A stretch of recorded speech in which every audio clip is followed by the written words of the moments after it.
Welcome back to Outnumbered. Well, Boston is breaking records with a whopping 108.6 inches of snow this winter. That's a lot of snow. Lots of school cancellations forcing at least one district in the suburb of Easton to push back the last day of classes to late June. And now the school committee is coming up with a contingency plan for next year. In a unanimous vote, it decided to take 3 religious holidays off the school calendar, including the Jewish holidays of Rosh Hashanah and Yom Kippur and the Christian holiday of Good Friday. Parents and kids, they're pretty upset. I believe in keeping the holidays for the Jewish and as well as the Catholics, everything that we've built this great nation on. My children wouldn't be going to school on, I'm Jewish, and so we celebrate the high holidays. I'd probably be pretty mad and sad. Rachel, this is crazy to me, but I always tell parents, if you don't like something, speak up, because parents have the capacity to really shape school policy. Do you think something like this will stick, or parent feedback is going to say, hold on a second, this is not going to fly with us? Well, it depends. I mean, I think parent feedback is always really good. I have been to schools where they actually did have kids go to school on Holy Thursday and Good Friday. Oh, my kids go to Catholic school, but there was one goes to public school. I take them out those days anyway. Right. And so maybe if enough parents keep their kids home on those days, because to make a statement, they'll just go, you know what, this is not working. But I mean, these are religious holidays. I agree with that parent that just said that. I think they're using the snow day as an excuse, and they're kind of testing it out. And in the end, I think they're going to see if they can start removing. I mean, listen, we don't even have Christmas concerts in public schools. They're called winter holiday concerts, and this is the trend we're on, and parents have to make the difference. Why not just, Representative Duffy, start school a little earlier in the summer? Give 3 additional days, in that summer vacation, and take that out and avoid angering this religious group or that religious group, and let everyone have the religious holiday. Because, Jedediah, that makes too much sense. Don't let any good crisis go to waste. And if you want to take religion out of the public square, look at Boston, look at all the snow, and say, what a great reason now we can take these religious holidays out of our school system. It's using the crisis to the liberal benefit. How do you feel about this, Harris, as a mom? It's so interesting. You and I just shared a knowing look together. Why don't they start it earlier? My parents are down in Texas, and they start kids in school in August. I don't think there is a hotter place than Texas in August, right? So you can't use the weather as an excuse for not scooting up that calendar and maybe cutting summer a little bit shorter. But one of the other things, too, with this is, and you talk about parents getting involved, and I don't know what this says about what New Jersey thinks about the president, but our calendar was shortened, but they took a chunk out of President's Week instead of a religious holiday. So you have other options on the calendar, even if you don't start earlier in August. You can shorten some of those other breaks without disturbing a religious holiday. I don't know if it's ignorance or insensitivity, but those parents should speak up and make somebody smarter and sensitive. I'll bet you it's a lot of teachers and administrators, though, Andrea, that also don't want their summer vacation interrupted. Because once you start the school year, it's like you're in it, you're in that whole school academic environment. But the summer, they want that protected. They plan their vacations ahead of time. I bet you that plays a role in it as well. I think perhaps, but I think the congressman hit the nail on the head. I mean, this is what happens when liberal academic Boston meets ethnic Boston. And I would love to be a fly on the wall at that parent-teacher meeting, listening to them go off about this, because I heard Harris before we did this segment, who's married to a Jewish man, say, I can't believe it. These are some of the highest holidays in the Jewish faith. And so it makes sense that they would, as you propose, Harris, take away from President's Day, or go a little earlier in the summer, or maybe even a Saturday. I think we had to go a couple Saturdays when there was a lot of snow in Pennsylvania growing up. There's other options, but they don't want those options. They would rather take away the religious holidays. And by the way, New Year's Eve is not a religious holiday. So if they wanted to shorten even that up, now again, it may disturb a vacation. But if that's the option, then you don't have to touch a religious holiday. Or my birthday. Or my birthday. It is a holiday in my house. That's so good. I even dance for her birthday. Well, this caught our eye in what was a very busy weekend in New Hampshire ahead of 2016.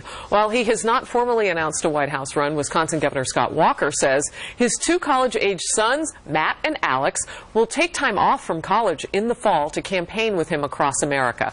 And they're not the first kids to do this. Back in 2008, John Edwards' daughter, Kate Edwards, carved out time from her busy law school schedule to stump for Dad. All right, we've got parents of 7 kids on the trail, and you guys have been on your own trail, or I should say the couch. Of your own. I think we've got pictures of you guys on the campaign trail with your family. Yeah, we take the kids on the trail. So what do you think? What does this mean? Is Scott Walker going to run for president or not? Oh, that's what you guys So listen, I think this is great. We have our kids in the campaign trail. It's amazing what they learn as they travel around, at least Wisconsin. But to travel around the country for Alex and Matt to be part of that campaign, you can't get that experience in college. And also, what a great tool to reach out to the millennials that you need to win elections. And these kids, now what, 19 and 20 years old, can do just that. Yeah. And there's the Duffy family. We're actually campaigning with Scott Walker. That's a Scott Walker bus behind. That's Scott's bus right behind. You know what? Scott doesn't even need a campaign team. Yeah. He just needs the Campos-Duffy kids. That's Walker with our kids. That's our little son, John Paul, there. He thought Scott's tie was crooked, so he was there straightening it up. Would you do this with your kids, Rachel? Would you take them out of college to put them on or maybe delay their college education to put them on the campaign trail? Absolutely. There's nothing they're going to learn in a classroom that's going to be more than what they're going to learn on a campaign trail. I happen to be a military brat. My parents used to take us out of school. We lived overseas a lot. They took us out of school all the time to travel and visit places. Sean and I, sometimes we disagree on this a lot because in his house, they were like I went to Hayward High School. The whole thing, kick yourself. So, and I sometimes say, you know, this is a great experience, and when it comes to politics, we, especially around election times, we will pull them out to come with us. We do a little bus tour through our district, bring the kids along. You just can't put a dollar sign on that. But your dad's running for president. What a great experience to be on the road, traveling with him, making the argument to the American people. That's exciting. I want to kind of go and play the flip side of this with you, Jedediah, because you've been an academic. in high school. Right? So you've seen these kids. So the other argument might be, you know, education has come up as a topic with Scott Walker and his own education. Yeah. And would he make a different choice about college for his sons than himself? And so people may be critical about this. I think some would be, but I think anyone with common sense would know that that real life experience, it's like doing an internship, right? I encourage kids when I've taught college, get out of the classroom, because anything that you learn in the classroom when you're reading it, that doesn't really get brought to life until you go in a setting, in a business, whatever it is that you're passionate about, and you actually see those ideas put into practice. So if the kids want to do it, if they're passionate about politics, there's no better way to learn. And the critics, you know what? Any critic that is going to have a problem with Scott Walker for having practical, real life experience over classroom experience, those are academics, and he's not going to get there. And other campaigns have done it, right? The Clintons, the Romneys. have done it, the Romneys. But here's the other part that people aren't getting. When you run for office, especially president, you don't get to see your family. So this is a way for him to have his family close. That's a great point, too. During this thing. Yeah. Believe me, that is the hardest part about this job, is when you don't see your family and your kids. And this is a great way for them to bond and get together. You know, I don't want to miss a moment here, a chance to find out, maybe pull back the veil. How do you balance it all then behind the scenes and make it work for the whole family?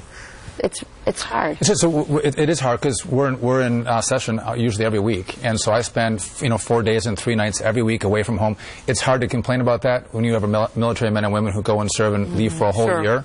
But we take the kids along with us. They're on the campaign trail. I do dairy breakfast, parades, and fairs, and the kids come and participate. They rollerblade in the parades and pass out. My kids think studying along the way. My kids think parades are for passing out lit. They don't know that people actually go to parades to enjoy that. We went to Disney, and we had actually got to sit on the side of the Disney parade and actually watch the parade. They were really miffed by that we were actually watching the parade and not in the Disney parade. When we went down to Disney World. By the way, I've only met one of your little ones, and you have no better surrogate than that precious little baby of yours, let me tell you. Margarita. She is just a love. All right. We'll come back to the couch in a moment, but I don't know if you saw it. It was breaking news on Fox Report last night and all weekend long. A cold case turning red hot thanks to a TV documentary. And now the wealthy real estate heir Robert Durst is in police custody after being linked to 2 killings and his wife's disappearance. We'll have the very latest on that. And Indiana may become the first state to adopt so-called baby boxes as part of its safe haven law. But many people are questioning whether the proposal does more harm than good. Stay with us.